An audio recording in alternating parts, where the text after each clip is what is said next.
What's up everyone? Welcome back to my YouTube channel. In this video, I'm going to take you through the biggest mistakes you can make when strengthening your pelvic floor. Avoiding these mistakes is going to save you lots of time and frustration, and it's going to help you to strengthen your pelvic floor and recover quickly. And if you're new here, my name is Eric and I'm a men's health physiotherapist. And this channel is dedicated to men's health physiotherapy and helping you to overcome men's health issues. I'll be uploading a new video every single week, so please subscribe to the channel by clicking the subscribe button below and join our growing community.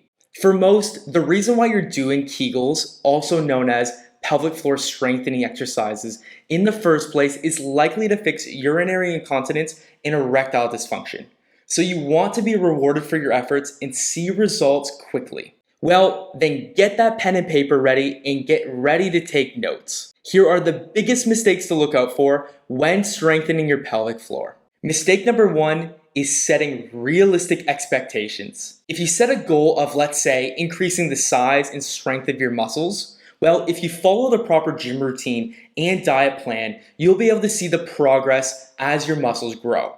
Unfortunately, the same does not apply for the pelvic floor because we can't see these muscles, making it much more difficult to actually see your progress. The best tip I have for you is to be realistic with your expectations and understand that it's going to take you anywhere between 6 weeks and 12 months to fully strengthen these muscles to the point where you're seeing some serious results. And that's okay because the time is going to pass by anyways, and you're going to get a great head start by avoiding the rest of these mistakes that we're covering in this video. Avoiding these mistakes will help you to focus on completing your pelvic floor strengthening routine every single day, allowing your results and efforts to compound. Mistake number two is rushing your pelvic floor exercises. I get it, you want to recover as fast as possible, but believe it or not, rushing through these exercises is only going to delay your recovery and your progress. Rushing these exercises will result in you doing them incorrectly, making your urine leakage much worse.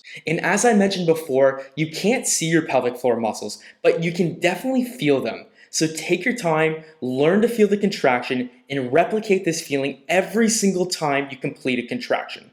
It's all about creating the connection between the mind and the pelvic floor muscles so that eventually you don't even need to think about them. They'll be working for you, helping to keep you dry all day and all night long. So set aside 10 minutes every single day to do your pelvic floor exercises. Slow it down, focus on the contraction so that you can recover faster. Mistake number three is holding your breath. Now, this is completely natural because you'll most likely be so focused and concentrated on feeling the contraction, you'll naturally forget to breathe. Not breathing will make you lightheaded, and you also won't be able to hold the pelvic floor contraction for very long. I like to teach men to take a deep breath in and then exhale when you contract the pelvic floor. This way, you're completing your exercises in line with your breathing. Take your time. Close your eyes and perform your exercise routine while breathing naturally. Mistake number four is squeezing your stomach and your buttocks. And again, this mistake is completely natural as well. However, if you squeeze your stomach and your buttocks too hard, you're placing more strain on your bladder, actually making your leakage worse. My advice is to get yourself into a position where you can best feel the pelvic floor contraction. For most, this is going to be lying down. In the lying down position, place one hand over your stomach so that you can feel if you're clenching, and then place the other hand down your pants in between your scrotum and anus to feel the contraction properly. If you're looking for the ultimate pelvic floor strengthening exercise routine, make sure to check out my video, which will be linked in the description. Mistake number five is not progressing your pelvic floor exercises. This is probably the most common mistake that I see, and often men will be initially taught how to contract their pelvic floor and hold this contraction, but that's about it.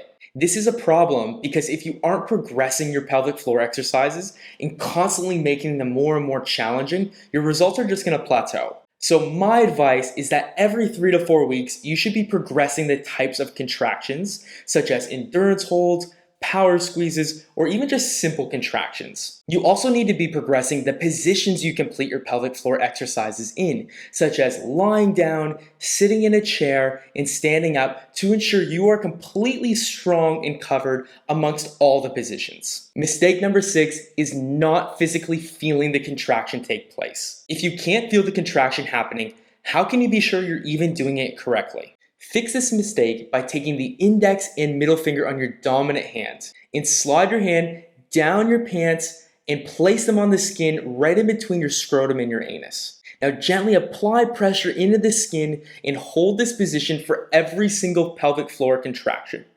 Now you should feel a gentle bulge out into those 2 fingers as you contract your pelvic floor.